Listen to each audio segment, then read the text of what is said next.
Emma Wilson's lungs burned as she sprinted down the dusty path, her blonde ponytail whipping wildly behind her. The thundering of heavy paws grew closer. She dared not look back. "Please, God," she prayed between desperate gasps for air. "Don't let it get me." The massive dog was gaining. She could hear its ragged breathing, feel the vibration of its powerful stride through the ground. A guttural growl sent ice through her veins. Emma stumbled on a rock, nearly falling.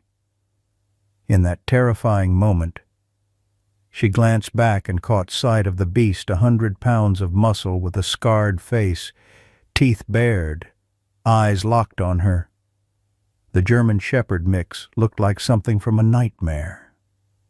She screamed, her voice echoing across Pinewood Creek's valley, but there was no one to hear. Just the relentless pursuit of what Emma was certain would be her death. What she couldn't possibly know was why the dog was chasing her. Leave a like and share your thoughts in the comments, along with the city you're watching. From now, let's continue with the story. Pinewood Creek. Arizona sat like a forgotten postcard at the edge of civilization, a scatter of weathered buildings, stubborn desert flora, and people who valued space over amenities. Summer had descended with its familiar brutality, the June heat turning the air into a shimmering curtain above the cracked asphalt roads that connected the modest homes. The Wilsons were still considered newcomers, having moved to their little ranch house at the eastern edge of town just 6 months ago. They'd come seeking refuge after Tom Wilson's investment firm in Phoenix collapsed, taking their savings and his pride along with it. Their new home, with its peeling paint and creaking porch, sat at the intersection between town and wilderness, the last stop before miles of scrubland and forgotten trails. Emma Wilson had taken the move harder than her parents anticipated. At 12 years old, she'd been uprooted from friends, her advanced art program, and everything familiar. And the transition from private school to Pinewood Creek's combined middle-high school had been jarring. She'd grown quiet, retreating into her sketchbooks, where she created detailed landscapes that always seemed to feature distant horizons. What her parents didn't fully appreciate was how the move had reawakened Emma's deepest fear. 4 years earlier, a neighbor's German Shepherd had bitten her arm when she accidentally stepped on its tail. The physical scars had faded to thin white lines, but the psychological wound remained raw, especially here where it seemed every other household kept dogs for protection or hunting. Across town lived Martha Jenkins, an 80-year-old widow whose weathered face and calloused hands spoke of a lifetime of hard work. Few in town knew of her past as one of the military's first female K-9 trainers. Her small house at the edge of Miller's Creek had become a silent sanctuary for strays, though she kept this charity mostly to herself in a town divided on the wild dog problem. Among those strays was Ranger, a magnificent German Shepherd Husky mix whose intelligence shone through eyes that seemed to evaluate everything with uncanny perception. The prominent scar that ran from his right eye to his jaw gave him a fearsome appearance that belied his gentle nature. For 3 years since Old Man Franklin's passing, Ranger had survived on his own, avoiding the dog catchers and developing a complex understanding of human behavior that kept him alive when many other strays disappeared. Sheriff Mike Callahan had noticed the big dog occasionally, but had more pressing concerns than a stray that caused no trouble, unlike the Conway brothers, whose petty crimes and animal cruelty had become a growing problem since their father abandoned them last year. None of them could have predicted how their lives would intersect on this scorching Tuesday in June. "We can't keep living like this. Tom," Diane Wilson's voice carried through the thin walls of their ranch house, reaching Emma's bedroom where she sat cross-legged on her bed, colored pencils scattered across her sketchbook. "Lower your voice," Tom responded, his tone weary rather than angry. "I've got 2 promising leads at the construction site, and Mr. Garvey mentioned possible office work at the lumber yard." Emma had heard variations of this conversation too many times since moving to Pinewood Creek. The arguing would continue, followed by strained silence, then awkward attempts at normalcy that fooled no one. She closed her sketchbook quietly, slipped on her worn sneakers, and moved toward her window. The afternoon stretched before her, golden and empty. Her parents, lost in their financial worries, wouldn't notice her absence for hours. The drop from her window to the scrubby yard below was one she'd made many times. Emma landed with practiced ease and headed toward the trail that skirted the eastern edge of town. She knew she wasn't supposed to take old Miller's trail alone. Her father had been explicit about that, but it cut 20 minutes off the walk to Crystal Creek, where she'd found a small, private spot perfect for drawing. The trail wound through patches of mesquite and creosote bush, the scent of warm dust rising with each step. Emma pulled her water bottle from her backpack and took a careful sip, remembering Martha Jenkins' warning about conserving water in the desert. The old woman was one of the few people in town who treated Emma like a person rather than that poor Wilson girl whose daddy lost everything. 3/4 of a mile down the trail, Emma heard voices, young male voices, punctuated by laughter that made the hair on her neck stand up. She slowed, considering turning back, when she recognized the Conway brothers' distinctive drawls. 50 points if you hit it in the eye. Meh. That was the youngest, Levi, his voice cracking with adolescent enthusiasm. "Shut up and watch how it's done," replied Tyler, the 17-year-old who seemed to find joy only in cruelty. Emma ducked behind a large creosote bush, peering through the branches. About 30 yards ahead, the 3 brothers were gathered in a small clearing, taking turns throwing rocks at something she couldn't see. Their truck was parked haphazardly nearby, country music blaring from its open doors. She was about to backtrack when she heard a yelp of pain that wasn't human. Her stomach clenched. They were hurting an animal, half a mile away, near the abandoned Martinez property that had become an unofficial dumping ground. Ranger lifted his head from the small puddle of brackish water where he'd been drinking. His ears swiveled forward, catching the sound of the Conway brothers' truck before any human could have detected it. He'd had run-ins with them before the middle one had the knife that had given him the scar across his face last winter. Ranger moved with the silent efficiency of a creature whose survival depended on not being noticed. He circled downwind, nose testing the air as he approached. There were other scents beyond the familiar stench of beer and cigarettes that clung to the Conway boys, the medicinal chemical smell of the substances they sometimes cooked in the abandoned barn on their property. And something else that made his hackles rise other dogs. These weren't the usual strays he encountered in his territory.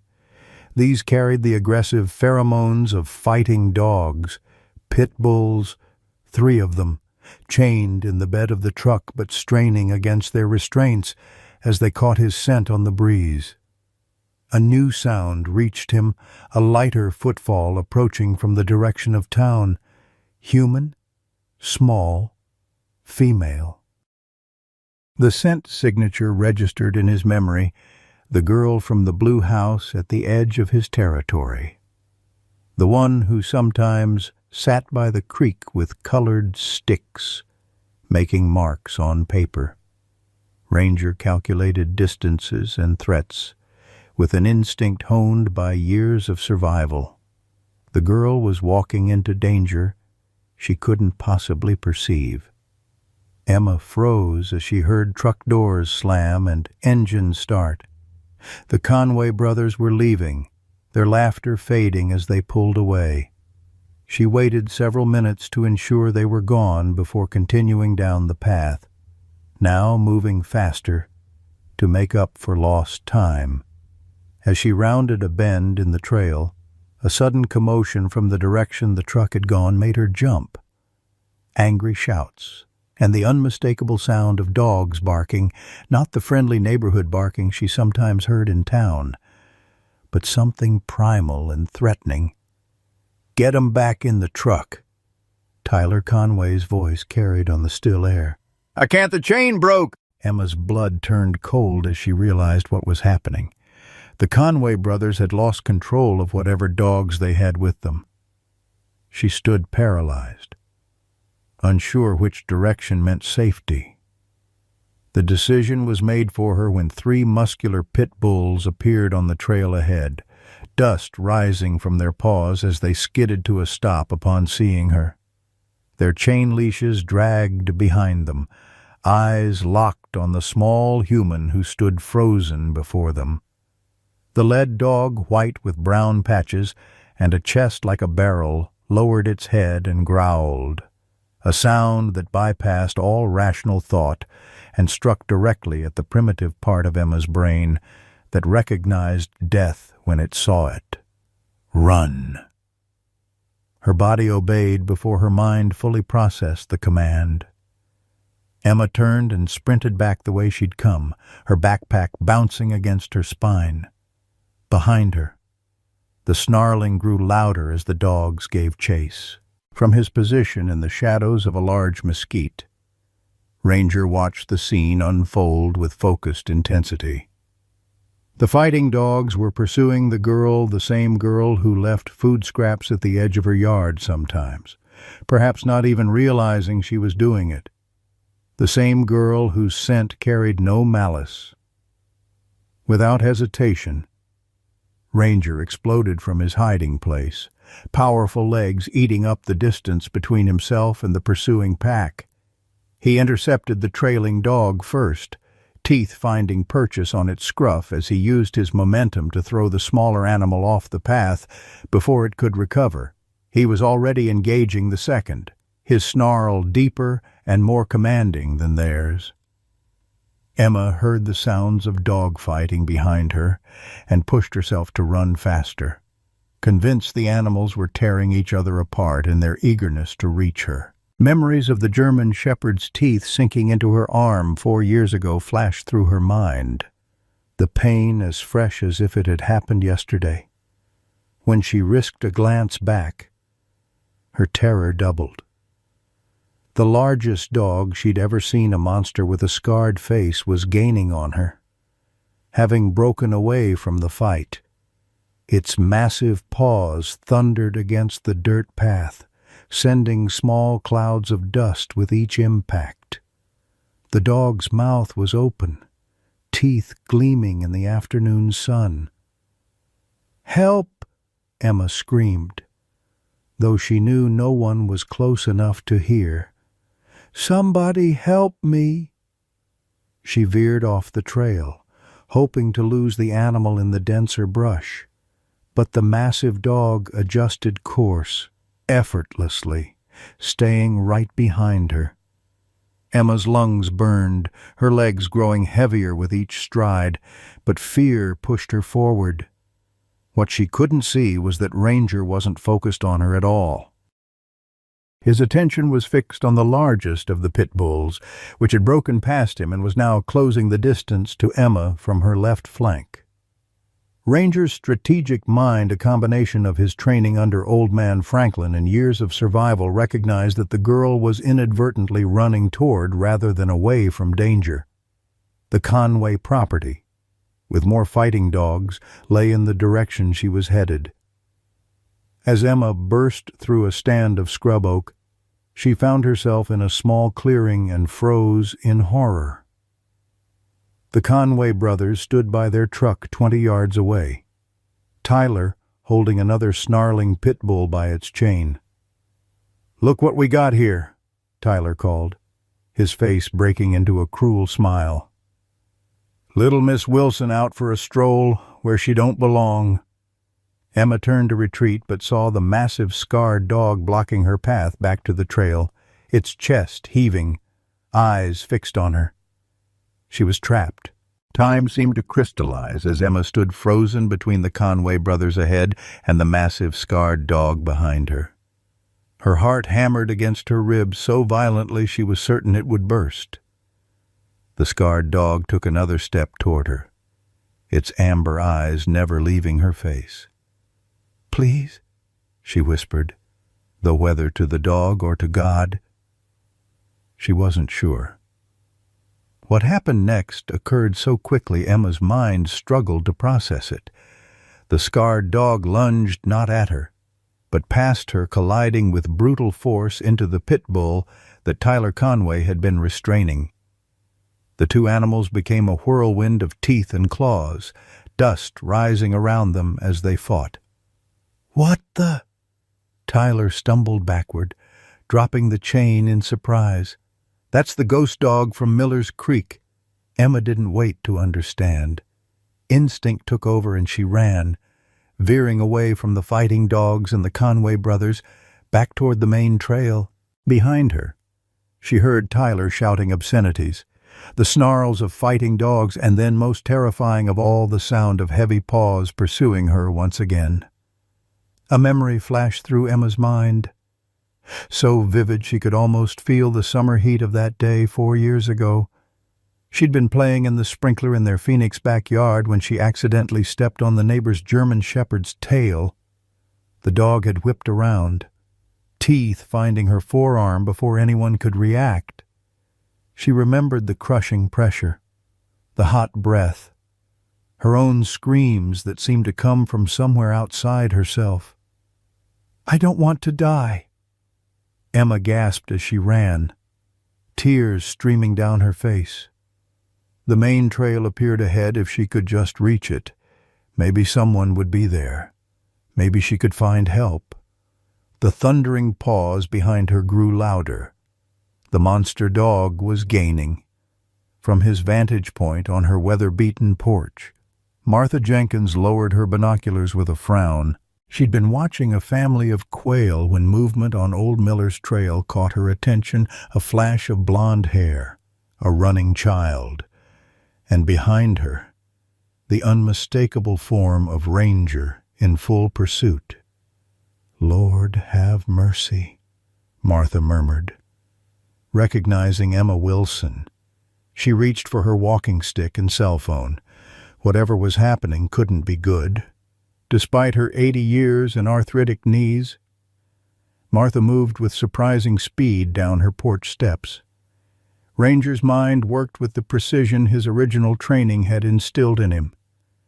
The girl was running in blind panic, heading down the main trail that would eventually lead back to town, but not before passing through territory where 2 more of the fighting dogs had run after escaping the Conway truck. He needed to redirect her, to guide her toward safety. But her fear was making his job impossible. He kept pace behind her, occasionally darting to her left or right to herd her in safer directions, using techniques Franklin had taught him for guiding lost hikers. But unlike the grateful hikers of his past life, this girl saw only a threat in his size and scarred face. Emma's breath came in ragged gasps as she pushed herself beyond exhaustion. The massive dog was playing with her. She was certain, sometimes falling back, then surging forward, cutting off escape routes, herding her like prey. When she tried to veer toward a side path that might lead to houses, the dog blocked her way with a threatening growl, forcing her back to the main trail. "Go away," she screamed, her voice breaking. "Leave me alone." Her foot caught on an exposed root, and Emma went down hard, skinning her palms and knees on the rough trail. "This is it," she thought, squeezing her eyes shut as she heard the dog approach. She curled into a protective ball, waiting for the tearing of teeth into flesh. Instead, she felt hot breath against her neck and a low whine. When no attack came, Emma cracked one eye open to find the scarred dog standing over her, ears alert, attention focused on something ahead on the trail. Before she could process this development, the dog's demeanor changed dramatically. Hackles raised, teeth bared in a snarl that made her blood run cold. Emma slowly turned her head to see what had provoked this reaction. 30 yards ahead, 2 of the pit bulls from earlier had emerged onto the trail, their aggressive posture making their intentions clear. To her astonishment, the scarred dog positioned itself between her and the approaching threat, its massive body forming a living barrier. The deep growl that emanated from its chest wasn't directed at her, but at the other dogs. Could it be protecting her? The thought seemed absurd, yet the evidence was right before her eyes. Emma scrambled to her feet, wincing at the pain in her scraped knees. The moment she was upright, the scarred dog glanced back at her, then jerked its head toward a narrow deer path leading away from the confrontation. "You want me to run that way?" Emma whispered, scarcely believing she was trying to communicate with the animal she'd been fleeing from. The dog repeated the head gesture more emphatically, then turned back to face the approaching pit bulls. Emma hesitated only a moment before sprinting down the indicated path. Behind her, she heard the unmistakable sounds of dogs fighting vicious snarls, the impact of bodies, yelps of pain. She wanted to look back but forced herself to keep running. The path wound through thicker vegetation before emerging onto Cottonwood Road, which would lead directly back to town.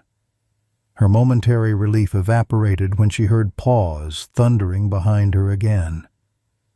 The scarred dog had dispatched the other animals and resumed its pursuit.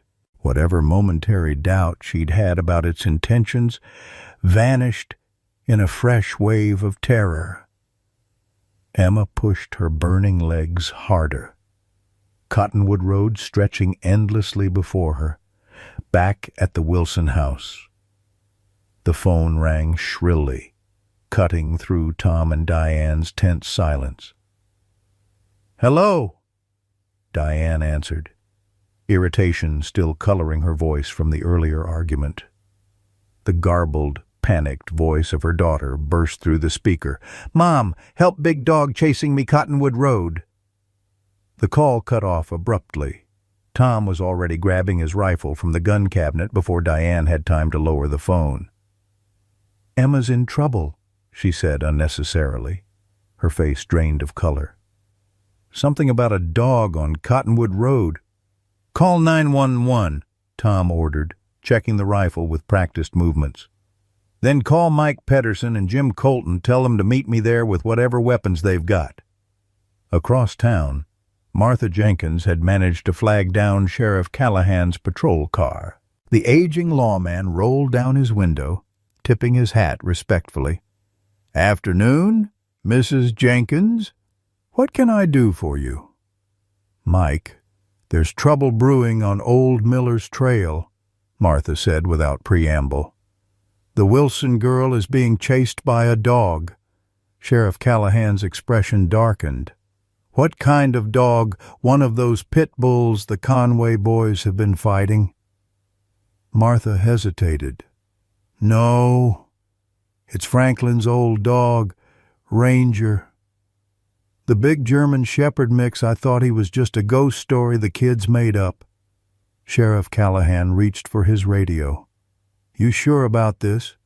"Martha, as sure as I'm standing here. But Mike—" Martha placed a weathered hand on the car door. "Ranger wasn't trained to attack. He was a search and rescue dog. Best in the state before Franklin passed." The sheriff's eyebrows rose. Search and rescue. You mean to tell me that scarred beast that's been haunting the outskirts for 3 years is a trained rescue dog? Martha nodded firmly. I helped Franklin train him myself.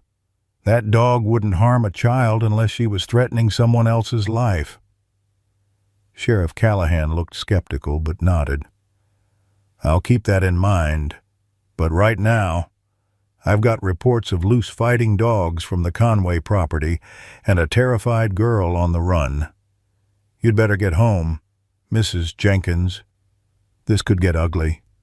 As his patrol car pulled away, Martha's eyes narrowed with determination. She turned and began walking as quickly as her old legs would carry her toward her small garage. If Mike Callahan wouldn't listen, she needed evidence. And she knew exactly where Franklin had kept Ranger service records and training certificates. Meanwhile, Emma had reached the halfway point of Cottonwood Road, her legs threatening to buckle with each step. The massive dog remained behind her, sometimes closing the distance, sometimes falling back, but never giving up the chase. Her lungs felt like they were filled with fire instead of air, each breath more painful than the last. When she heard a vehicle approaching from behind, hope surged through her exhausted body. She turned, waving her arms frantically, only to feel that hope collapse as she recognized the battered Conway truck. Tyler Conway leaned out the passenger window, his face twisted in anger. "That mutt killed my best fighting dog," he shouted, "and you're trespassing on private property." The truck accelerated toward her, and Emma threw herself off the road into the drainage ditch just in time. As the vehicle roared past, something sailed through the air, a rock the size of a baseball that struck the ground inches from her head. "Next one won't miss," Levi called as the truck continued down the road. Emma struggled to her feet, sobbing now from fear and exhaustion. The town was still at least 2 miles away. She wouldn't make it, not with the dog still pursuing her, not with the Conway brothers circling back. Then she heard something that made her heart soar, sirens in the distance, growing louder. Help was coming. If she could just hold on a little longer. The sun beat down mercilessly as Emma stumbled forward, each step a negotiation with her exhausted body. The sirens that had momentarily raised her hopes faded in a different direction. The sheriff wasn't coming her way after all. Behind her, the massive dog maintained its pursuit, sometimes disappearing into the brush only to reappear moments later, herding her along Cottonwood Road toward town. "Just leave me alone," she sobbed, her voice barely audible between gasping breaths. Her throat felt like sandpaper, her water bottle lost somewhere during the initial flight. The Conway brothers' truck had disappeared around a bend, but Emma held no illusions they were gone for good. Tyler Conway wasn't known for letting grudges go, and she'd witnessed their illegal dogfighting operation. The realization that she was caught between human and canine threats sent a fresh surge of adrenaline through her depleted system. Half a mile ahead, where Cottonwood Road intersected with Juniper Lane, Bill Hawkins was watering the parched rose bushes his late wife had planted 30 years earlier. The 72-year-old retired postal worker straightened his aching back at the sound of approaching footfalls too light and rapid for an adult, too desperate for a casual jogger. When Emma appeared, her blonde hair wild around her dust-streaked face, Hawkins dropped the garden hose in alarm. "Help!" Emma managed to croak, staggering toward the old man's yard. "Dog chasing me." Before Hawkins could respond, the massive German Shepherd mix emerged from the brush, trotting purposefully toward them. The old man stepped in front of Emma protectively, brandishing the garden hose like a weapon. "Get on out of here, you mangy beast," he shouted. "Spraying water in Ranger's direction?" Ranger stopped, assessing the situation with intelligent eyes. He made no aggressive move toward the pair, but circled to maintain visual contact with Emma. When the Conway truck reappeared in the distance, Ranger's demeanor changed instantly, ears flattening, teeth baring in a silent snarl. "Mr. Hawkins, please." Emma tugged at the old man's sleeve. "Those guys in the truck, they're after me too. They have fighting dogs." Hawkins squinted down the road at the approaching vehicle, recognition dawning on his weathered face. "Conway trash," he muttered. "Inside. Quick." He ushered Emma toward his house, keeping the hose trained on Ranger, who made no attempt to follow them onto the property. From the safety of Hawkins' screened porch, Emma watched in bewilderment as Ranger positioned himself at the edge of the property, facing the oncoming truck. The dog's posture was unmistakably defensive, muscles tensed beneath his dusty coat. "That dog ain't chasing you," Hawkins said slowly, peering through thick glasses. "Leastways, not the way you think. He's standing guard." "But he's been after me for miles," Emma protested weakly, accepting the glass of water Hawkins offered with shaking hands. The old man's response was non-committal as he reached for his ancient rotary phone. "Your daddy's Tom Wilson, ain't it? Let's get him over here before those Conway boys decide to make more trouble." Across town, the situation was rapidly evolving into a confused mess of conflicting reports. Sheriff Callahan had intercepted the Conway brothers on Highway 16, finding 2 injured pit bulls in the truck bed, along with suspicious equipment that warranted a thorough search. Tyler Conway was loudly proclaiming that a wild beast from hell had attacked his perfectly legal pets without provocation, while his younger brothers nodded in rehearsed agreement. "And where exactly did this happen?" Sheriff Callahan asked, his weathered face revealing nothing. "Old Miller's Trail," Tyler answered promptly. "We were just exercising our dogs, minding our own business." "Funny," the sheriff drawled, "because I've got reports of 3 unleashed pit bulls chasing a young girl near that very location. You boys wouldn't know anything about that, would you?" The middle brother, Marcus, shifted uncomfortably. But Tyler's gaze remained steady. "Ain't seen no girl. Just that monster dog that's been haunting the creek. Someone ought to put it down before it kills somebody." Meanwhile, Tom Wilson had assembled an impromptu search party of 5 men, all armed with rifles or shotguns.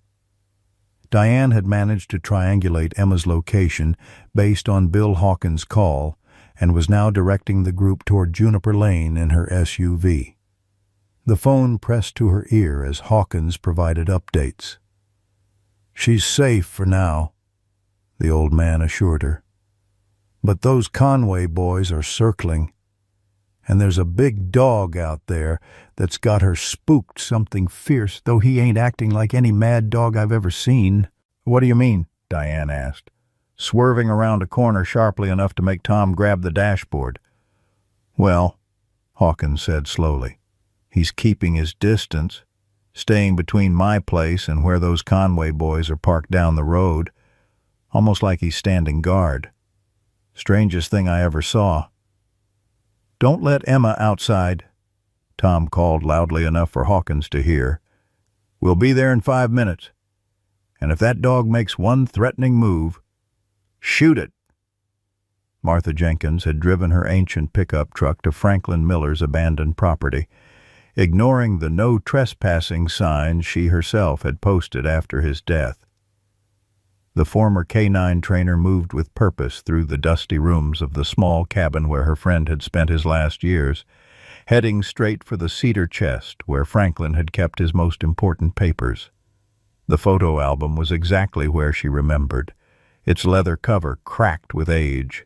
Martha flipped it open, revealing dozens of photographs of a younger, unscarred ranger in various training scenarios extracting practice victims from rubble, tracking through dense forest, performing water rescues. Most importantly, there was the framed certificate naming Ranger as the State Search and Rescue Division's most valuable canine 4 years running. "I knew it," Martha murmured, gathering the evidence. As she headed back to her truck, she spotted something that made her pause: paw prints in the dust. Fresh ones, leading to and from the cabin's back door. Looking closer, she noticed the faint remains of dog kibble scattered near the porch steps. Ranger had been returning to the only home he'd known, perhaps seeking connection to his past life and the man who had trained him.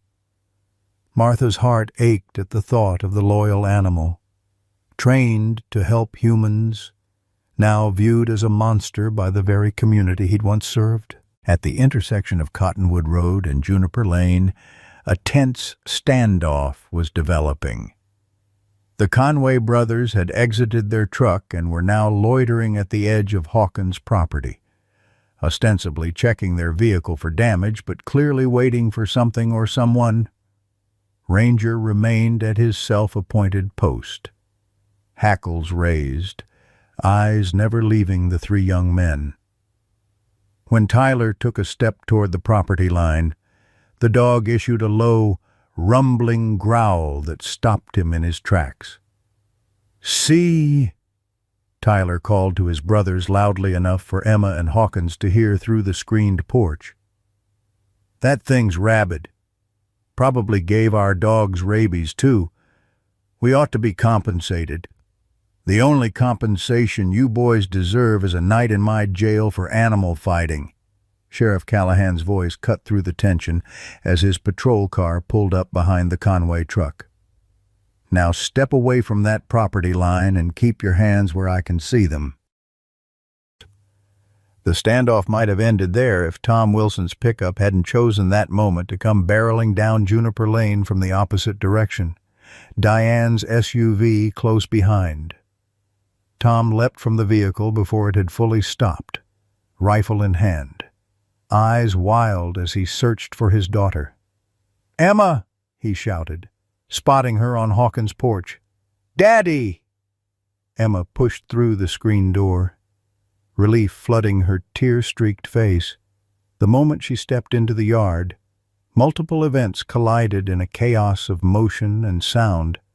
Ranger, seeing Emma exposed, surged forward protectively. Tom, misinterpreting the dog's movement as an attack, raised his rifle. Sheriff Callahan shouted for Tom to hold his fire, and Tyler Conway, seizing the distraction, reached into his truck bed for something metallic that glinted in the afternoon sun. "Gun!" Sheriff Callahan yelled, drawing his service weapon. "Drop it, Conway!" Emma froze in the middle of the yard, suddenly the focal point of a circle of armed men and one massive dog. Ranger reached her first, positioning himself between the girl and the multiple threats, his body tense but making no aggressive move toward her. "Emma, don't move," Tom called, his rifle still trained on Ranger. "I'll shoot if it touches you." "No, Daddy." Emma's voice cut through the chaos with unexpected authority. "He's not trying to hurt me." The certainty in her voice gave Tom pause, his finger easing slightly on the trigger. In that moment of hesitation, Tyler Conway made his move, raising what turned out to be not a gun but a heavy wrench, hurling it with vicious accuracy at Ranger. The tool struck the dog's shoulder with a sickening thud, drawing a yelp of pain but not driving him from his protective stance. Sheriff Callahan had Conway face down on the ground in seconds, handcuffing him while ordering his brothers to keep their hands visible. "Assault with a deadly weapon," he muttered, pressing his knee into Tyler's back. "That's just the start of what I'm charging you with today." The tension broken. Emma found herself standing inches from the dog she'd feared was hunting her, up close. She could see the intelligence in his amber eyes, the deliberate gentleness in his posture despite the pain he must be feeling from the blow. When he turned his scarred face to look at her, there was no aggression, only a watchful assessment, as if checking her for injuries. "Emma, come here." Slowly, her father called, rifle still raised. "Dad, I don't think he wants to hurt me," Emma said, her voice steadier now. I think he was protecting me." Before anyone could respond to this remarkable statement, a battered pickup truck came rumbling down the road, Martha Jenkins at the wheel. The elderly woman parked haphazardly and emerged clutching a photo album and framed certificate. "Don't you dare shoot that dog. Tom Wilson," she called, moving toward them with surprising speed for her age. "That's Ranger, Franklin Miller's search and rescue dog, finest animal in 3 counties before Franklin passed." Sheriff Callahan, having handed Tyler Conway off to a deputy who'd arrived as backup, approached Martha with a skeptical expression. "Mrs. Jenkins, you're saying this is a trained rescue dog, the same one that's been roaming wild for 3 years. "That's exactly what I'm saying," Martha replied firmly, thrusting the photo album toward him. "And he wasn't chasing that girl to hurt her. He was doing what he was trained to do, protecting her from danger." The gathering crowd of neighbors who'd been drawn by the commotion grew silent, all eyes moving between the elderly woman, the massive dog, and the trembling girl who stood between them. Tom lowered his rifle slightly, confusion evident on his face. "But Emma said he chased her for miles. She was terrified." "Of course she was," Martha acknowledged, her voice softening. "A big dog with a scarred face running after you would scare anyone. But look at him now. Is that the posture of an animal that wants to attack?" All eyes turned to Ranger, who remained positioned protectively near Emma, his attention divided between the Conway brothers and the gathering crowd. Despite the wrench blow that must have bruised if not broken his shoulder, he showed no signs of aggression, only alert vigilance. "Mrs. Erickson from the general store called me," Sheriff Callahan said slowly. "Said she was driving home when she saw a big dog fighting with 3 pit bulls while a little girl ran away. Said it looked like the big dog was keeping the others from going after the girl. And I saw him stand between Emma and those Conway boys," Bill Hawkins added, having ventured out to join the growing assembly. "Wouldn't let 'em near my property line." Emma, finding courage she didn't know she possessed, took a careful step closer to Ranger. The dog's ears perked forward, but he made no move toward her, allowing her to decide the pace of their interaction. "I think I understand now," she said quietly. "On the trail, when I fell, he stood between me and those other dogs. He wasn't chasing me. He was following me, protecting me." The realization washed over her in a wave of clarity. "And when I tried to run down that side path, he blocked me and growled. I thought he was being mean, but—" She looked toward Sheriff Callahan. "That's where the Conway place is, isn't it? Where they keep their fighting dogs?" The sheriff nodded grimly. "About half a mile down that path. He was keeping me away from more danger," Emma finished, a tear sliding down her dirty cheek. "All this time, I've been running from someone who was trying to save me." The gathering of neighbors murmured among themselves, the story spreading in hushed tones. Diane Wilson had made her way to her daughter's side, one arm wrapped protectively around Emma's shoulders, her other hand extended cautiously toward Ranger, who sniffed it politely before returning to his vigilant posture. "But why would he protect Emma specifically?" Tom asked, finally lowering his rifle completely. "If he's been wild for 3 years, why focus on helping her?" Martha Jenkins smiled, a knowing look in her faded blue eyes. "Franklin always said Ranger had a sixth sense about people who needed protection, and from what I hear, Emma here has been leaving food scraps at the edge of your property." She raised an eyebrow at Emma. "Isn't that right, child?" Emma blushed. Sometimes I put my sandwich crusts and stuff out there for the birds. And once a steak that Dad overcooked really badly." She glanced apologetically at her father. "Sorry." A chuckle rippled through the gathered neighbors, breaking the last of the tension. "Well, kindness gets repaid in kind," Martha said softly, "even if it comes from unexpected quarters." As the excitement began to settle, Ranger finally allowed himself to show signs of injury, favoring his right shoulder where the wrench had struck. A small whimper escaped him as he attempted to shift position. "He's hurt," Emma said with sudden concern. "That wrench hit him really hard." Dr. Melissa Thornton, the town's veterinarian who lived 3 houses down from Hawkins, pushed her way through the crowd. "Let me see him," she said, professional curiosity overcoming any fear of the animal.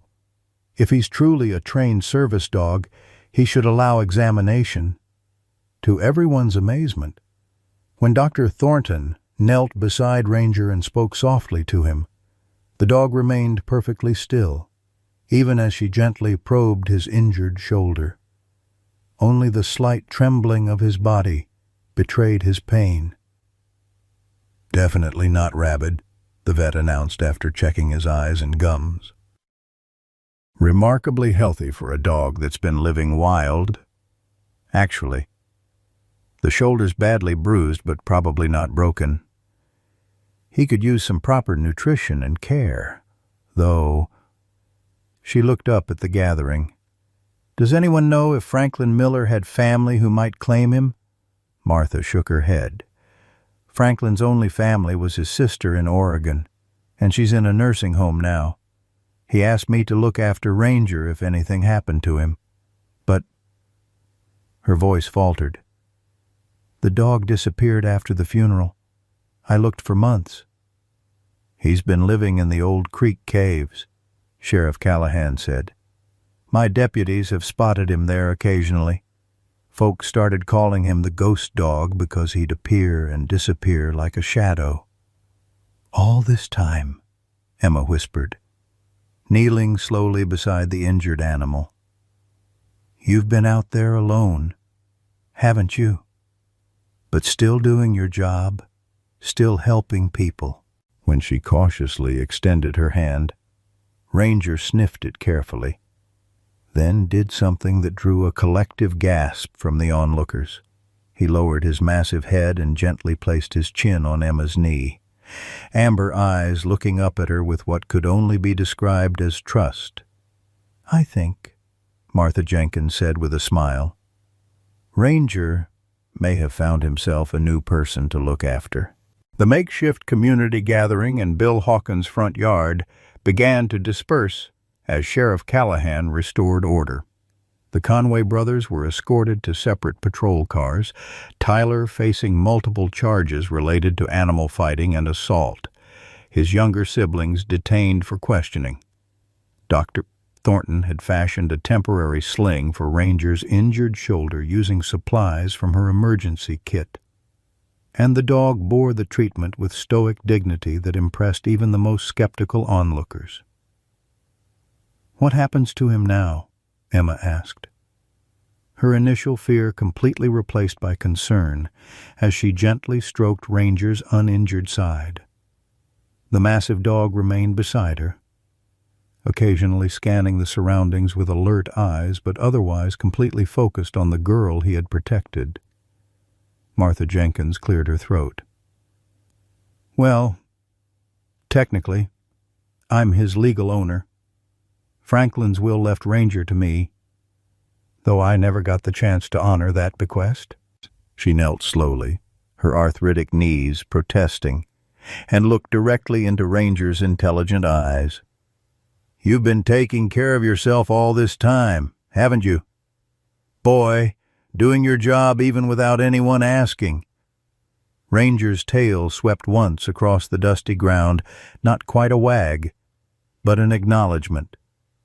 Tom Wilson stood awkwardly to the side, his rifle now safely stowed in his truck, shame evident in his tense posture. "Mrs. Jenkins, I nearly shot him. If Emma hadn't spoken up when she did." The elderly woman fixed him with a penetrating gaze. "But you didn't shoot, Tom, when it mattered. You listened to your daughter instead of your fear." She nodded approvingly. "That counts for something in my book." Diane Wilson stepped forward, her arm still protectively around Emma's shoulders. "We can't thank you enough for coming forward with the truth about Ranger. Emma could have been—" She couldn't finish the sentence, the possibilities too horrifying to voice. "I've seen those pit bulls the Conway boys keep," Sheriff Callahan added grimly. "Fighting dogs trained to kill. If Ranger hadn't intervened—" He shook his head, adjusting his hat. "Well, let's just say we might be having a very different kind of gathering today." The weight of this reality settled over the group. Emma looked up at Ranger with new understanding, remembering how he had positioned himself between her and the other dogs, how he had blocked her path toward the Conway property. Each action she had misinterpreted as aggression had been, in fact, protection. "Can we take him home?" Emma asked suddenly, looking between her parents and Martha. "Just until his shoulder heals." Diane exchanged a meaningful glance with Tom, whose conflicted expression spoke volumes. He had nearly shot the animal that saved his daughter's life, a guilt that wouldn't soon fade. "That's not a small commitment, Emma," Tom said carefully. "Ranger's a big dog with specialized training. He's been wild for years. And you've been terrified of dogs since—" He trailed off, gesturing vaguely at her scarred arm. "I know," Emma admitted, surprising everyone with her steady voice. "But he needs help now, and—" She swallowed hard. "Maybe we could help each other." Dr. Thornton stepped into the conversation with professional authority. "Ranger will need proper care for that shoulder-restricted movement, medication, regular checkups. He's also malnourished and likely has parasites from living wild." She looked thoughtfully at the Wilson family. "It would be ideal if he could stay somewhere he could be closely monitored."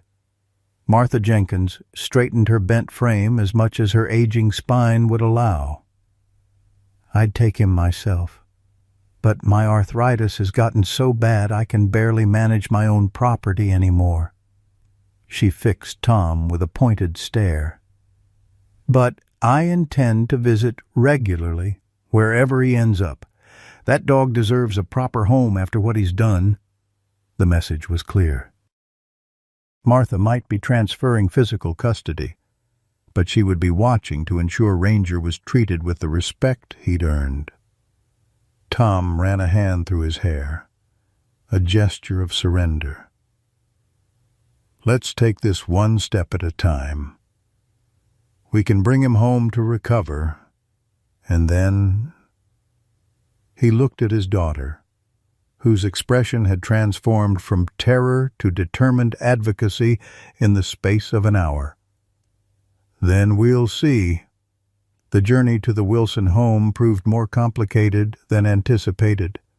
Ranger, despite his injury and evident trust in Emma, refused to enter Tom's pickup truck.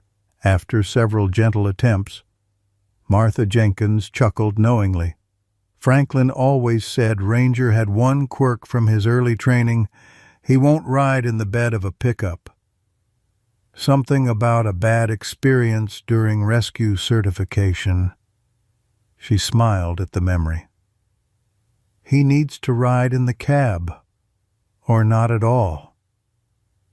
This revelation necessitated a reshuffling of vehicles and passengers, eventually. Emma found herself in the back seat of her mother's SUV with Ranger beside her, his massive form taking up most of the available space. The dog sat regally upright despite his injury, amber eyes tracking the familiar landscape as they drove through town toward the Wilson home. Word had spread quickly through Pinewood Creek's efficient, small-town grapevine. By the time they reached their driveway, 3 neighboring families were waiting with an assortment of offerings: a large dog bed from the Petersons, whose son had recently left for college taking his St. Bernard with him, a bag of premium dog food from the Rodriguez family, and most surprisingly, a hand-carved wooden nameplate reading Ranger from old Mr. Finch, who had apparently been working on it since hearing the story from his grandson 30 minutes earlier. Towns decided he's a hero, Mrs. Peterson explained with a smile that didn't quite hide her curiosity as she peered into the SUV at the massive dog. Least we can do is make him comfortable. The unexpected support brought tears to Diane's eyes. After 6 months of feeling like outsiders in the tight-knit community, this simple gesture of acceptance meant more than their neighbors could know. Getting Ranger settled in the Wilson home presented its own challenges. The dog moved with deliberate caution, inspecting each room methodically before allowing Emma to guide him to the shaded back porch where they'd set up the donated dog bed. He accepted water gratefully but refused food, his attention focused on the surrounding property as if cataloging potential threats. "He's still on duty," Martha explained when Tom expressed concern about the dog's vigilance. Franklin said Ranger never fully relaxes in a new environment until he's sure everyone is safe. She watched the dog with knowing eyes. Give him time. He's been responsible for his own survival for 3 years. Trust doesn't come back overnight. As evening approached, Dr. Thornton returned with medication for Ranger's injury and equipment to properly clean and treat his wound. To everyone's surprise, Emma insisted on assisting, holding Ranger's head gently and murmuring reassurances as the veterinarian worked on his injured shoulder. "You're being so brave," she told him, fingers tentatively stroking his scarred face.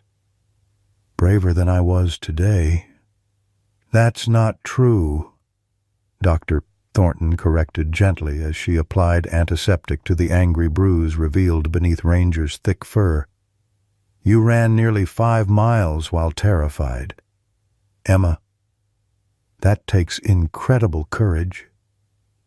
"But I was running from someone who was trying to help me," Emma said, shame coloring her voice. "If I hadn't been so scared of him, maybe he wouldn't have gotten hurt." The veterinarian paused, meeting Emma's eyes directly. "Fear isn't something we choose, Emma. It's how we respond to fear that matters. And when it counted most, when your father had his rifle aimed at Ranger, you chose to speak up despite your fear." She nodded toward the dog. "That's why he trusts you now."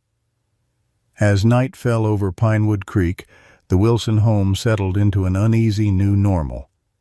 Ranger remained on the back porch, accepting the cushioned bed but positioning himself where he could monitor both the yard and the hallway leading to Emma's room. Though the medication had eased his pain, he remained alert, ears swiveling at every unfamiliar sound. Emma, despite her exhaustion, found sleep elusive. The day's events replayed in her mind the terror of the chase, the bewildering revelation of Ranger's true intentions, the shame of realizing how wrong she had been. Around midnight, she slipped from her bed and padded quietly to the back porch. Ranger's eyes gleamed in the darkness, tracking her movement. He made no sound as she approached, but his tail thumped once against the wooden porch floor in acknowledgement. "You can sleep, you know," she whispered, settling cross-legged beside his bed. "We're safe here." The dog's expression seemed almost skeptical, causing Emma to smile despite herself. "Okay, maybe you're right to be cautious. I used to think this town was safe too. Until today." She drew her knees up to her chest, wrapping her arms around them. "Thank you for saving me. I'm sorry I didn't understand what you were doing." Ranger studied her for a long moment before doing something unexpected.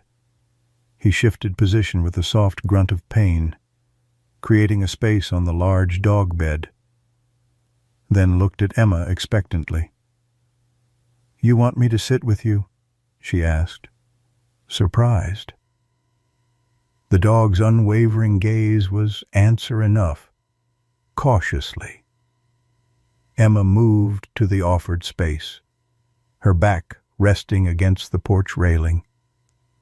After a moment's hesitation, Ranger lowered his massive head to her lap with a deep sigh that seemed to release months of tension. "I guess we both need some rest," Emma whispered, tentatively placing her hand on his broad head.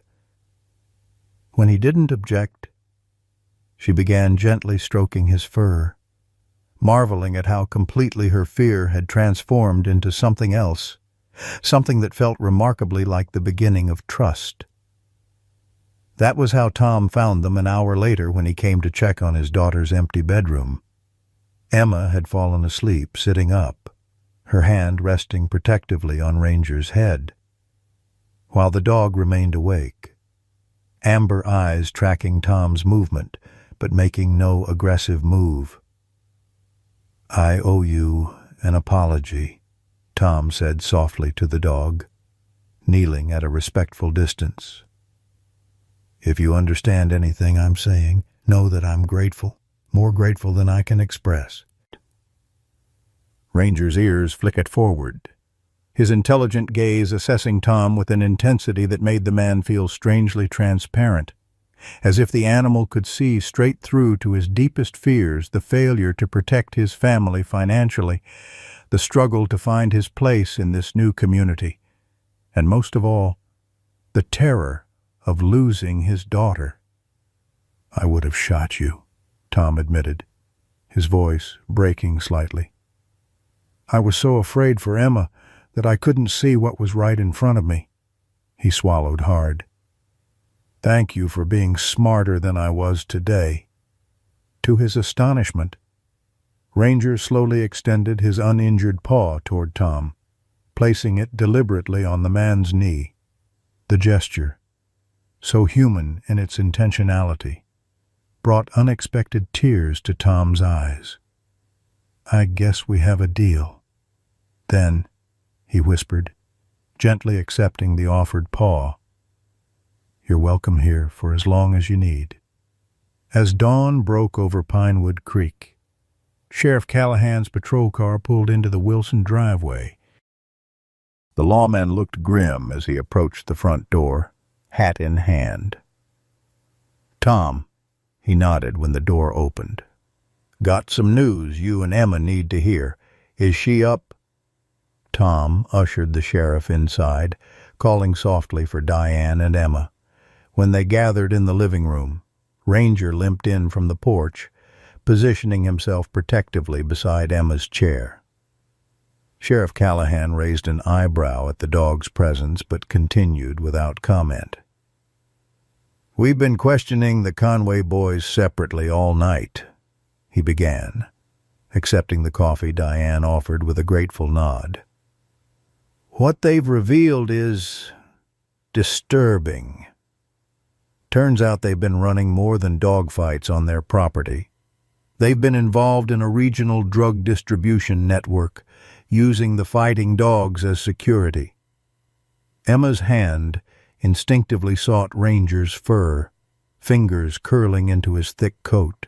The reason I'm here, the sheriff continued, his gaze shifting to Emma, is that Tyler Conway made some threats during questioning. Specific threats against you, Emma, for witnessing their operation, and for what happened to their dogs. The room grew very still. The only sound Ranger's low, rumbling growl as he processed the sheriff's tone and Emma's sudden tension. Are we in danger? Tom asked, instinctively moving closer to his family. Sheriff Callahan sighed heavily. Tyler's in custody and will remain there. But his connections aren't.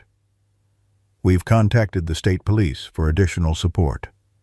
But until this network is fully dismantled, he didn't need to finish the sentence.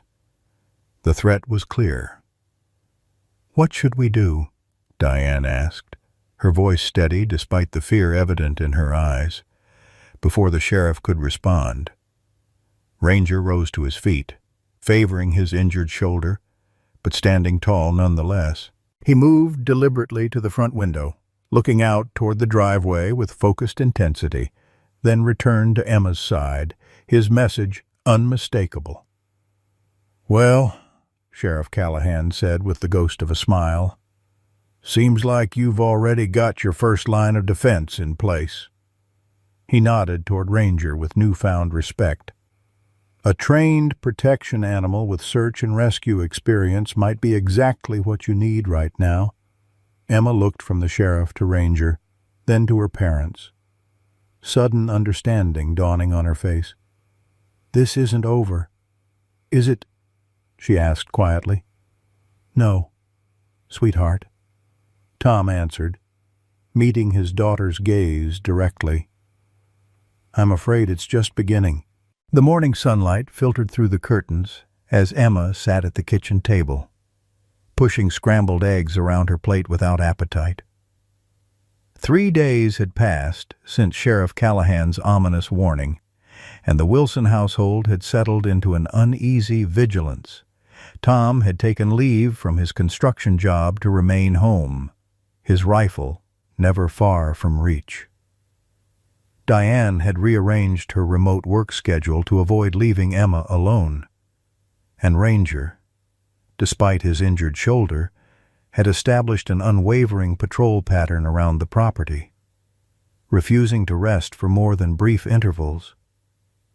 He's going to make himself worse if he doesn't slow down, Diane murmured, watching through the window as the massive dog completed another perimeter check, his movement slightly stiff, but determined. Martha says it's how he was trained, Tom replied, refilling his coffee mug for the 3rd time that morning. Search and rescue dogs learn to work through pain when lives are at stake. The admiration in his voice couldn't disguise the guilt that still lingered when he looked at Ranger's bandaged shoulder. Emma set down her fork with a sigh that seemed too heavy for her 12 years. This is all my fault. If I hadn't gone down old Miller's trail— Stop right there, Tom interrupted firmly. None of this is your fault. Emma, the Conway boys were breaking the law long before you stumbled across them. If anything, you've helped bring down a dangerous operation. Your father's right, Diane added, smoothing Emma's tangled hair. Sheriff Callahan said the state police had been trying to infiltrate that drug network for months. Your encounter gave them the break they needed. The words were meant to comfort, but they rang hollow against the reality of their situation. The Wilsons had gone from outsiders in a small town to targets of a criminal organization in the space of 3 days. The initial community support neighbors bringing food and offering encouragement had begun to wane as the potential danger became clear. Several families had subtly distanced themselves, not wanting to be associated with the Wilsons' precarious situation. Martha Jenkins remained a steadfast exception, visiting daily to check on Ranger and share her knowledge of his training and behaviors. This morning she had arrived earlier than usual, her weathered face creased with concern as she examined Ranger's injury. "He's pushing himself too hard," she confirmed, applying fresh ointment to the wound while Emma held the dog steady. "The shoulder's not healing properly because he won't give it rest." "Can't you tell him to take it easy?" Emma asked, a note of desperation in her voice. "He listens to you," Martha smiled sadly. "He listens. Yes, but he's following his deepest training now, protect at all costs. Franklin said Ranger had the strongest protective instinct he'd ever seen in a working dog." She patted the animal's head fondly. "It's what made him exceptional in rescue operations and what's driving him now." The elderly woman straightened with difficulty, her arthritic joints protesting. "I'm afraid we're seeing the cost of his years in the wild, too. He's forgotten how to be part of a team, how to share the burden of protection." She fixed Emma with a penetrating gaze. "He needs to learn to trust again, not just you, but your parents, the authorities, the community. Right now, he believes he's the only thing standing between you and danger." The truth of Martha's assessment became painfully evident that afternoon when Dr. Thornton arrived for Ranger's scheduled examination. The veterinarian frowned deeply as she reviewed the dog's condition, noting his elevated heart rate, the inflammation around his shoulder wound, and signs of exhaustion that couldn't be masked by Ranger's stoic demeanor. "This can't continue," she said bluntly, packing away her stethoscope. "He's running himself into the ground. If we don't intervene, he'll collapse within days." "What can we do?" Tom asked, watching as Ranger immediately resumed his guard position by the front window after the examination, amber eyes scanning the street with unwavering vigilance. "Sedation might be our only option," Dr. Thornton replied reluctantly. "Force him to rest before he does permanent damage to that shoulder. In a normal case, I'd recommend hospitalization. But—" She glanced at Emma, who had gone pale at the suggestion. "You can't take him away," the girl protested, moving protectively to Ranger's side. "He'd think we abandoned him, and he wouldn't allow it anyway," Martha added from her position in the corner armchair. "Not while he perceives a threat to Emma." Dr. Thornton sighed, rubbing her forehead tiredly. "Then we're at an impasse. Ranger won't rest while he feels Emma is in danger. But without rest, he'll be physically unable to protect anyone within a matter of days." The conversation circled without resolution, each suggestion meeting a logical obstacle, until Sheriff Callahan's patrol car pulled into the driveway, bringing the discussion to an abrupt halt. Ranger moved to the door with surprising speed, positioning himself between the entrance and Emma, a low growl rumbling in his chest. "It's just the sheriff," Tom reassured, though he too looked concerned at the unexpected visit. When Callahan entered, his expression confirmed their worst fears. "We've got a problem," he announced without preamble. "Tyler Conway made bail this morning. His uncle from Tucson posted bond a man with known connections to the same distribution network we're investigating." "How is that possible?" Diane demanded, instinctively moving closer to Emma. You said he'd remain in custody. Judge Harmon set bail despite my objections, the sheriff replied grimly. The Conway family has unexpected resources and, apparently, friends in the county legal system. He removed his hat, running a hand through his thinning hair. I've requested additional patrols for your area, but my department is stretched thin as it is. Ranger's growl deepened, his understanding of the conversation evident in his intensified vigilance. The dog moved to the window again, scanning the street with renewed purpose, his injured leg trembling slightly with the strain. What about a safe house? Dr. Thornton suggested. Somewhere outside county lines until this blows over. Sheriff Callahan shook his head. The state police are closing in on the larger operation, but it could take weeks, and Tyler Conway made it very clear during booking that he holds Emma personally responsible for destroying his business. A safe house might just postpone the inevitable. The weight of the situation settled over the room like a physical presence. Emma felt tears welling in her eyes, not for herself, but for Ranger, who had saved her once and was now killing himself trying to save her again. This is killing him, she whispered, watching as Ranger's powerful body trembled with exhaustion, yet refused to yield its post. He won't stop until... Her words were cut short by the sound of breaking glass from the back of the house. Ranger was in motion instantly, a blur of fur and focused intent as he charged down the hallway toward the kitchen.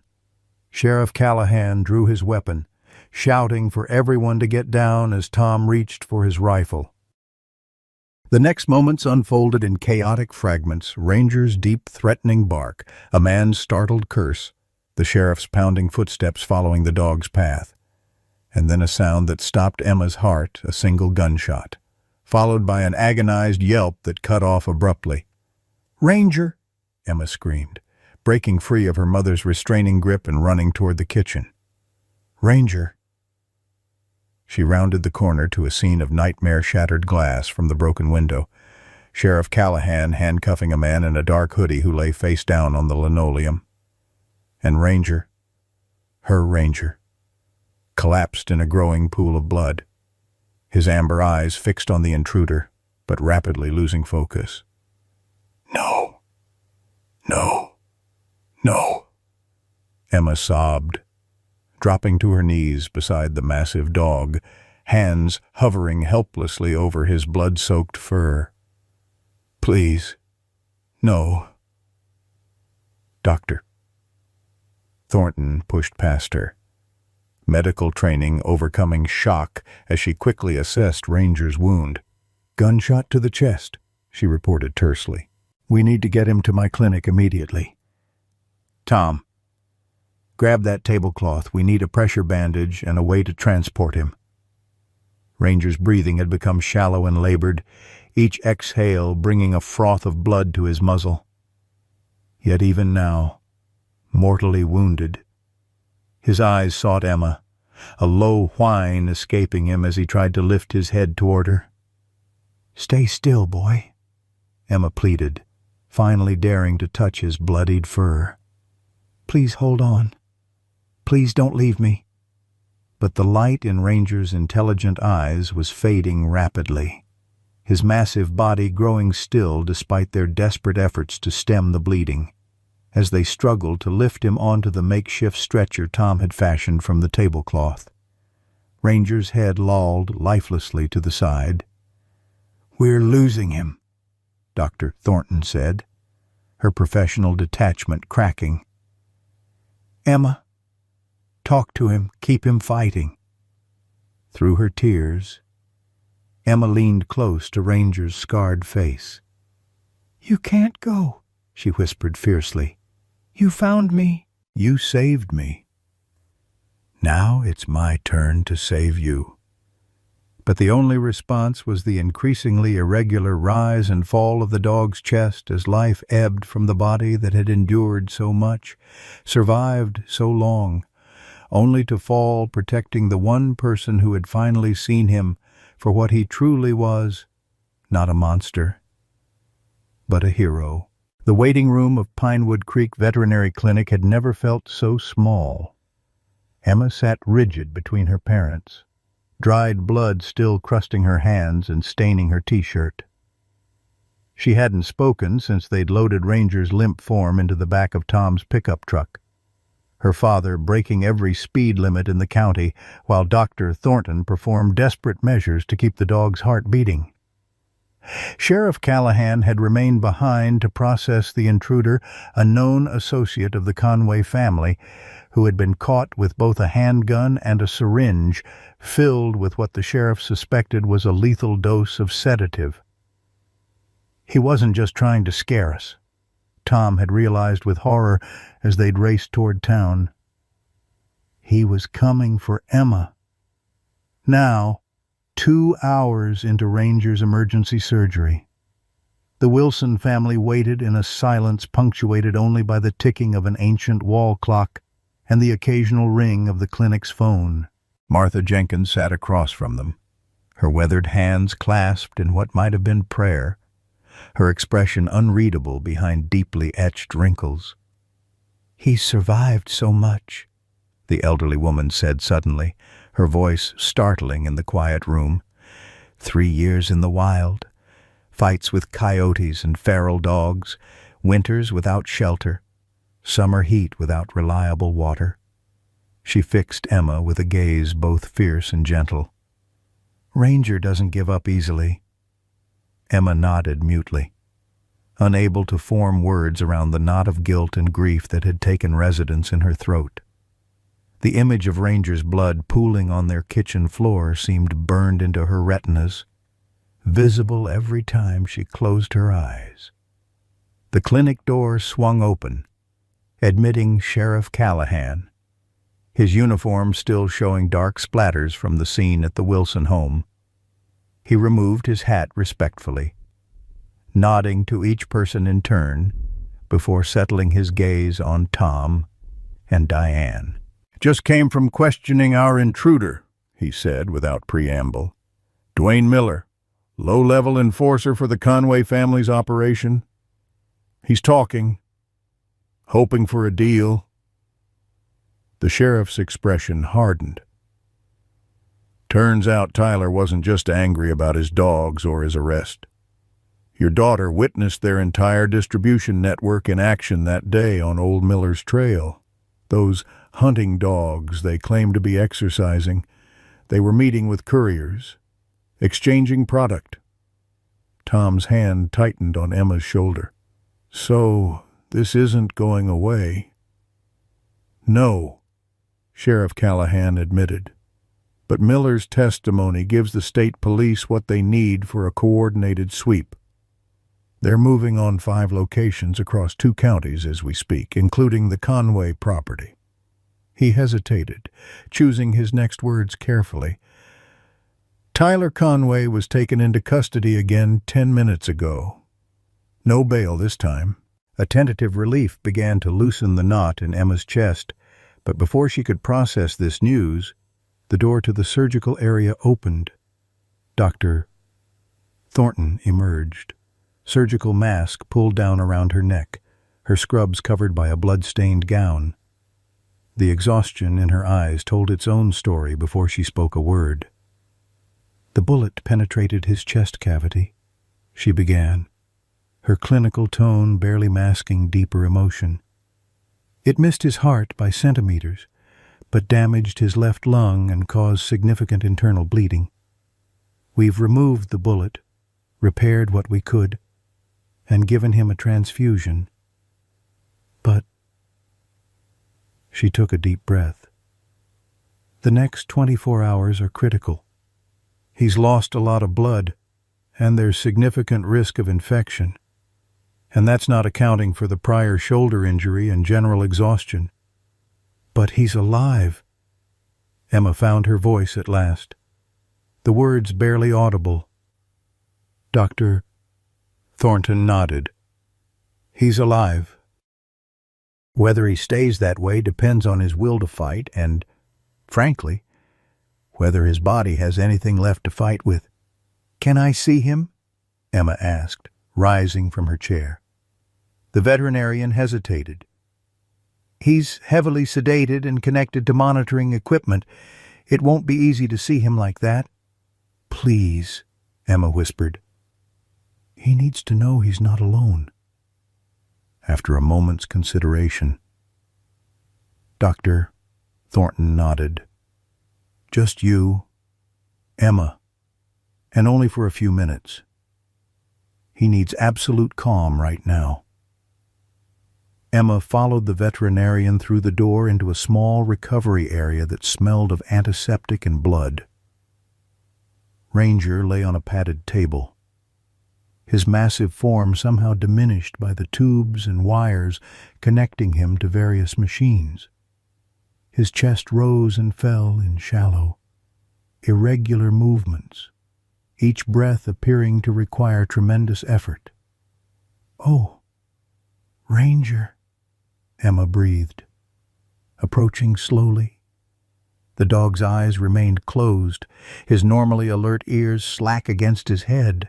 A large shaved patch on his chest revealed an angry surgical wound held closed with precise stitches, while his previously injured shoulder now sported a more substantial bandage. "You can touch him, Dr. Thornton encouraged gently. Just avoid the surgical sites." With trembling fingers, Emma reached out to stroke Ranger's head, the coarse fur familiar beneath her touch, despite the circumstances. "I'm here," she whispered, leaning close to his ear. "You saved me again. Now you have to save yourself. Okay. We're going to take care of you this time." For a moment, there was no response.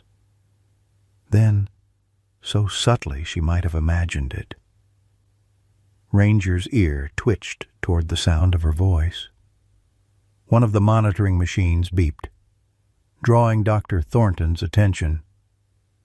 His heart rate just stabilized a bit, the veterinarian observed with quiet surprise. "Keep talking to him." Emma continued her gentle petting, finding words she hadn't known she had. "Remember when I was so afraid of you that seemed silly now? You were trying to protect me the whole time, and I was too scared to see it." A tear slipped down her cheek, landing on Ranger's fur. "I'm not scared anymore. And you don't have to be the only protector now. Sheriff Callahan caught the bad guys. My dad is standing guard. You can rest and get better." The machines continued their steady beeping, but Ranger remained unresponsive beyond the slight movement of his ear. After a few minutes, Dr.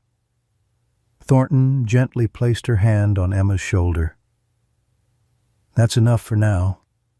We need to let him rest."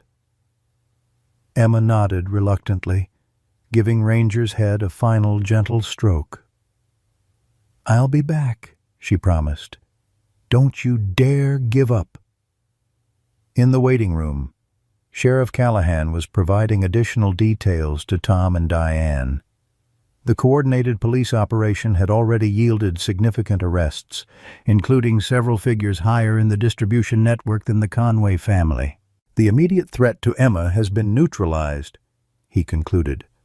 "But your family has been through a trauma that won't disappear overnight.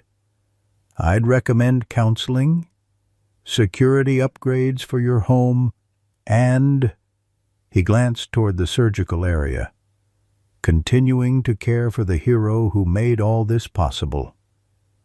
"If he survives," Martha Jenkins said quietly, the words landing like stones in still water. "When," Emma corrected firmly, returning to the waiting room. "When he survives." The next 12 hours unfolded in an agonizing rhythm of hope and despair. Ranger's condition fluctuated, stabilizing enough to give them hope, then deteriorating without warning. By midnight, Dr. Thornton had called in a colleague from the county animal hospital for consultation, the two veterinarians speaking in hushed, technical terms that did nothing to ease the Wilson family's worry. "His body is trying to shut down," Dr. Thornton finally explained after one particularly alarming episode. The combined trauma of the gunshot, previous injury, and years of hard living in the wild, it's simply too much. "There must be something more we can do," Tom insisted. The man who had once aimed a rifle at Ranger, now his most passionate advocate. Dr. Thornton shook her head wearily. "We're giving him antibiotics, pain management, fluids, blood products. Medically, we're doing everything possible." "Then we need to try something else," Martha suggested, her voice carrying the authority of her years. "Something beyond medicine." All eyes turned to the elderly woman as she elaborated. "Franklin always said Ranger had something special, a connection to people that went deeper than training. It's why he excelled at search and rescue, why he could find victims when other dogs couldn't. He senses human emotion, human need." "What are you suggesting?" Diane asked. "I'm suggesting," Martha replied deliberately, "that Ranger needs more than medicine to fight this battle. He needs a reason." Without waiting for further explanation, Emma moved toward the recovery room door. "I need to be with him," she stated with quiet determination. "All night, if that's what it takes." Dr. Thornton began to object on medical grounds, but Martha raised a hand to silence her. "The girl is right. Ranger held on this long for her. Let her give him something to hold on for a little longer." Against her better professional judgment, Dr. Thornton arranged a chair beside Ranger's recovery table. Emma settled in for the night vigil, one hand resting gently on the dog's uninjured side, feeling the shallow rise and fall of his breathing beneath her fingers. "I've been thinking about what to do when you get better," she began softly, as if they were simply having a conversation. "Dad says we can convert the back porch into a proper space for you, with big windows so you can keep watch if you want to. Mom's already ordered this fancy orthopedic dog bed online. She says it's important for your shoulder to heal properly." Through the night, Emma continued her one-sided conversation, sharing plans, memories, hopes, and eventually, as exhaustion lowered her defenses, her deepest fears. "I was so afraid of dogs after being bitten," she confessed in the pre-dawn darkness, her voice barely above a whisper. "I had nightmares about teeth and growling. When I saw you running behind me, it was like my worst fear coming to life." Her fingers gently traced the scar on Ranger's face. "But you were never the monster in this story, were you? You were the hero all along. My hero." As sunrise painted the clinic windows with golden light, Dr. Thornton entered to check Ranger's vital signs.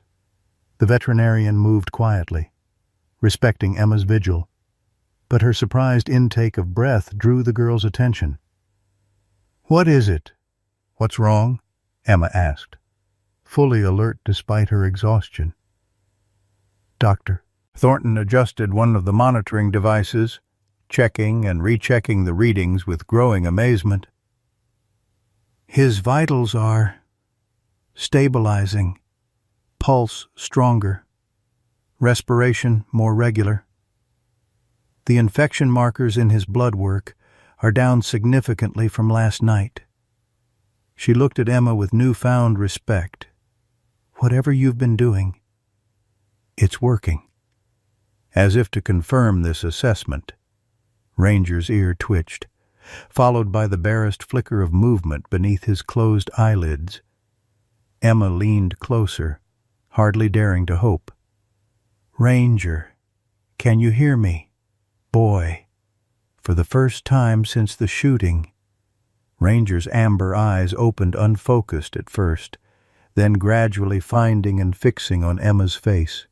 His tail moved weakly against the table, a ghost of a wag that nonetheless spoke volumes. "Dr. Thornton," Emma called, her voice breaking with emotion. "He's awake. He sees me." The veterinarian quickly checked Ranger's responses, her professional demeanor slipping to reveal genuine amazement. "I've practiced for 20 years and I've never seen anything like this," she admitted. "Medically, he shouldn't be showing this kind of improvement so quickly." Martha Jenkins appeared in the doorway, summoned by Emma's exclamation. The elderly woman took in the scene with knowing eyes and a small, satisfied smile. "Some connections go beyond explanation," she said simply. "Franklin would say it's because Ranger found his person." As word spread of Ranger's remarkable turnaround, the small veterinary clinic became the unlikely center of a community revelation. The fearsome ghost dog of Pinewood Creek had transformed in the town's collective consciousness from monster to guardian, from threat to protector. And the Wilsons, so recently outsiders, found themselves at the heart of a community united in support of an unexpected hero. 6 weeks after the shooting, Pinewood Creek basked in the golden light of late summer. The Wilsons' front yard, once bare and neglected, now boasted fresh landscaping, a community project that had materialized one Saturday morning when a dozen neighbors arrived with tools, plants, and determined expressions. "Security upgrades," Bill Hawkins had called it with a wink, though the flowering bushes and ornamental trees seemed more aesthetic than protective. The true security improvements were less visible but more substantial motion-activated lights, reinforced doors and windows, and a state-of-the-art alarm system donated by a security company in Phoenix whose owner had grown up in Pinewood Creek and followed the story with interest. On this particular morning, Emma sat on the front porch steps, sketchbook open on her lap, colored pencils scattered beside her. Her drawings had evolved in recent weeks, shifting from the distant landscapes of her earlier work to more intimate portraits, most frequently of a certain German Shepherd-Husky mix, whose likeness she had captured in various poses across dozens of pages. The subject of these sketches lay nearby in a patch of dappled shade, his recovery evident in the improved muscle tone and alertness that had gradually returned to his powerful frame. Ranger's chest still bore the angry red scar from the bullet wound, and his gait retained a slight unevenness from the shoulder injury. But Dr. Thornton had pronounced his recovery nothing short of miraculous at his last checkup. "What do you think?" Emma asked, turning her latest drawing toward Ranger. The portrait captured him in profile, his scarred face noble against a background of desert landscape, amber eyes watchful but peaceful. Ranger lifted his head to examine the artwork, an almost human thoughtfulness in his gaze that never failed to amaze Emma. After a moment's consideration, his tail swept once across the ground in apparent approval. "I thought you'd like that one." Emma smiled, adding her signature to the bottom corner. "Mrs. Jenkins says I should enter it in the county fair art contest next month. At the mention of Martha Jenkins, Ranger's ears perked up, his attention shifting to the road where the elderly woman's pickup truck had just appeared. Though Martha had formally transferred Ranger's ownership to the Wilson family, complete with proper documentation and a tearful ceremony, she remained a daily visitor and an invaluable guide to Ranger's training and care. "Right on time," Emma noted, closing her sketchbook as Martha parked and made her way carefully up the newly installed wheelchair-accessible ramp that Tom had built for her increasingly troublesome knees. "Good morning, young artist," Martha called, her weathered face creasing in a smile that reached her faded blue eyes. "And how's our hero today?" Ranger rose to greet her, his movement deliberate but stronger than the previous week. He pressed his nose gently against Martha's hand in greeting, accepting her knowledgeable examination of his healing wounds with dignified patience. "Better every day," Martha observed with satisfaction. "Franklin would be so proud to see how well you've recovered." The mention of his former owner caused Ranger's ears to flick backward momentarily, a gesture Emma had come to recognize as acknowledgement of the past. Through Martha's stories and photographs, Ranger's history had been gradually pieced together: his early training with Franklin Miller, their years of service in search and rescue operations across 3 states, the medals and commendations they had earned together. Understanding this history had helped Emma appreciate the depth of what Ranger had lost when Franklin died and the remarkable resilience that had allowed him to survive the wilderness years that followed. "Mom made fresh lemonade," Emma offered, holding the screen door open. "Dad's inside going over the security system with Sheriff Callahan again."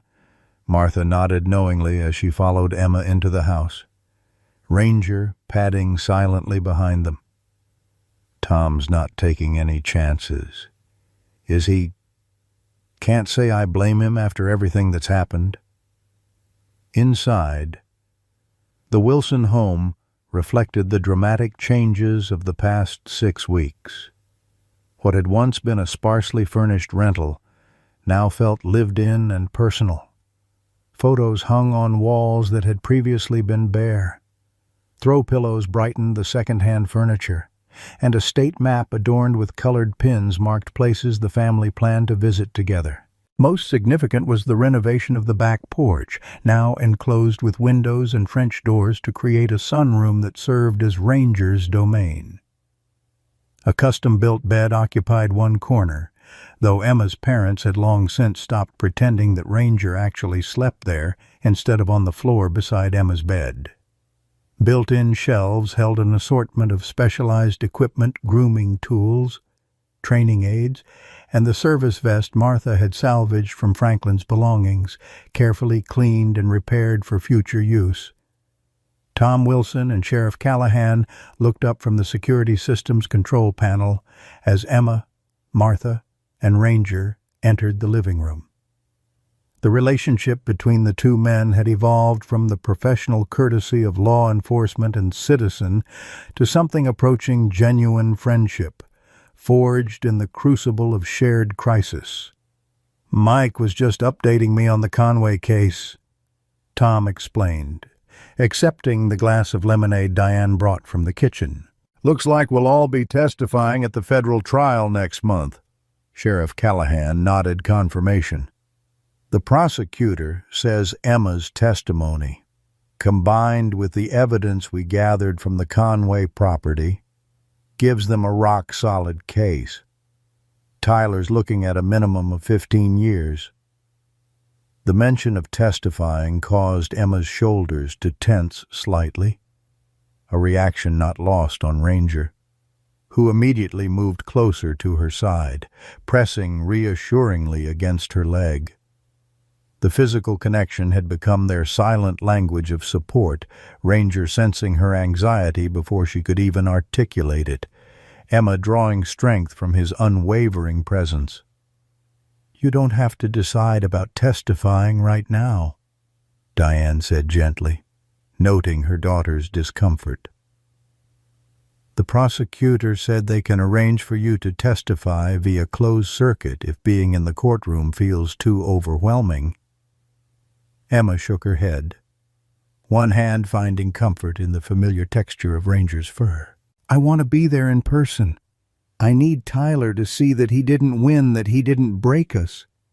Her voice carried a new confidence that had emerged gradually during Ranger's recovery, as if his healing had somehow facilitated her own.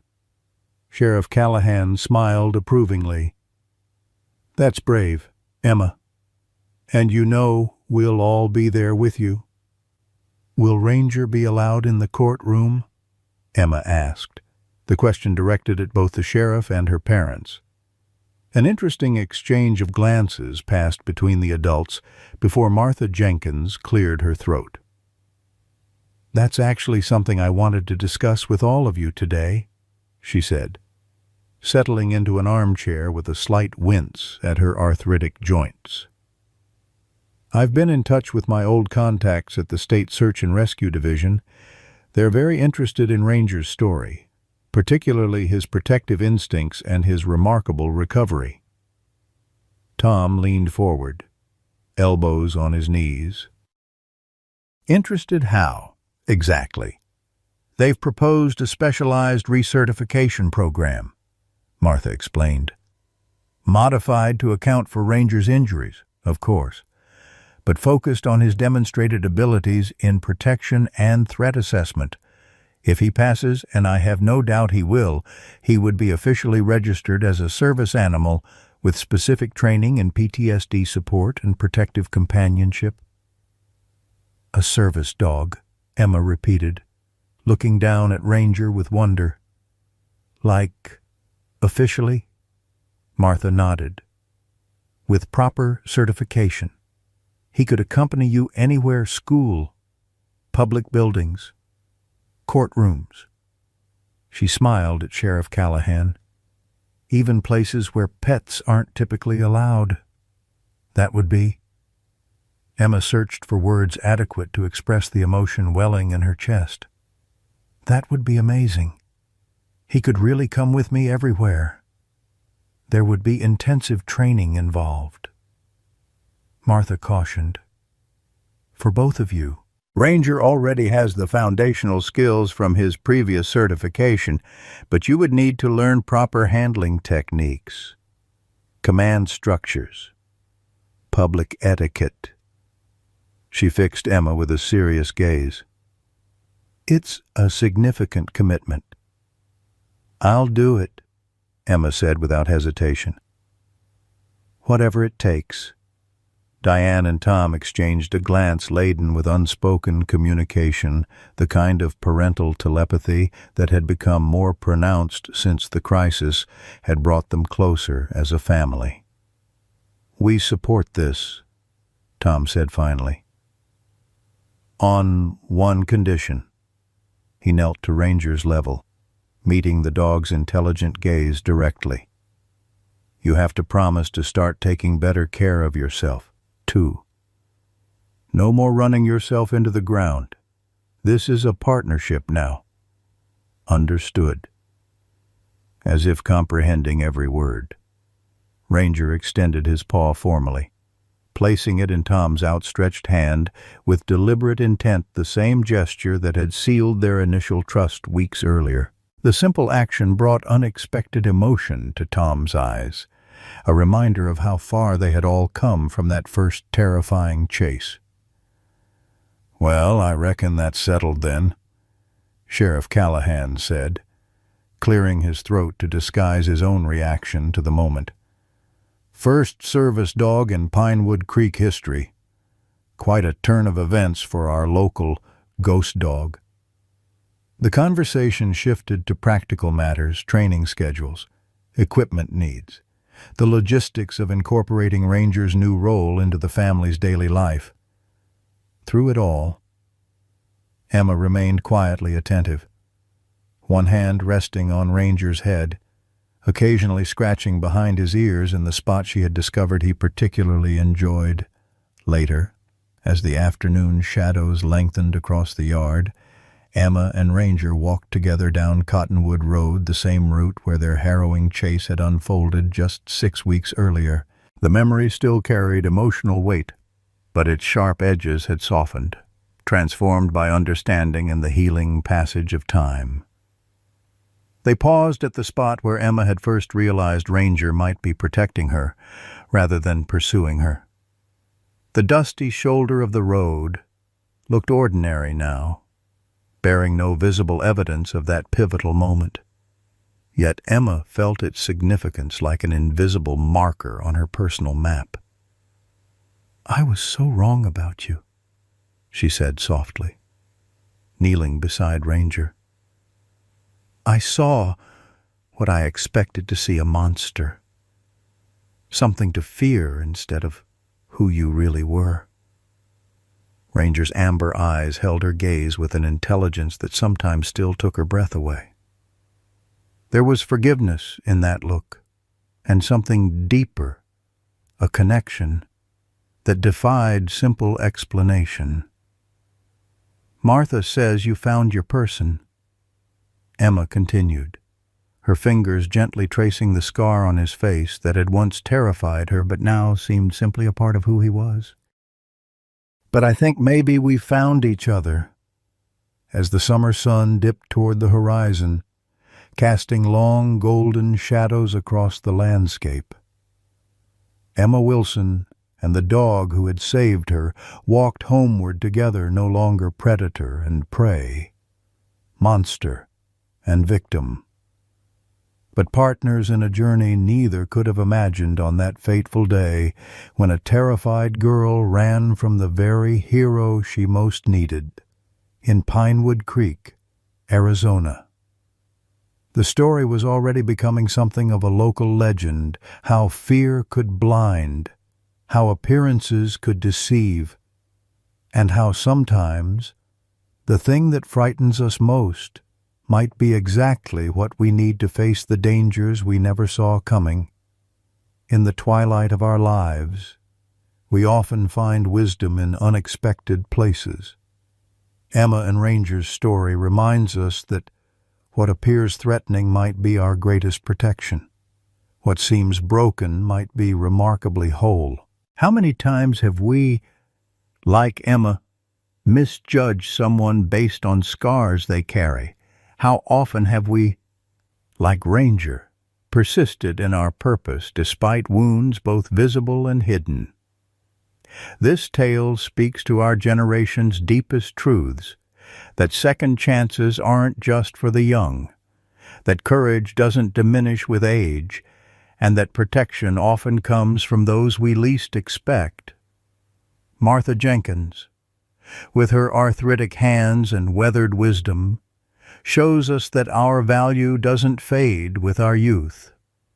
We recognize ourselves in Tom's initial fear and subsequent humility, in the community that eventually rallied around strangers, in the redemption that follows misjudgment.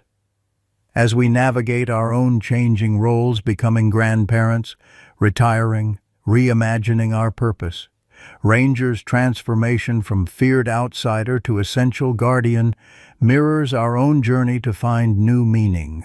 Remember, sometimes the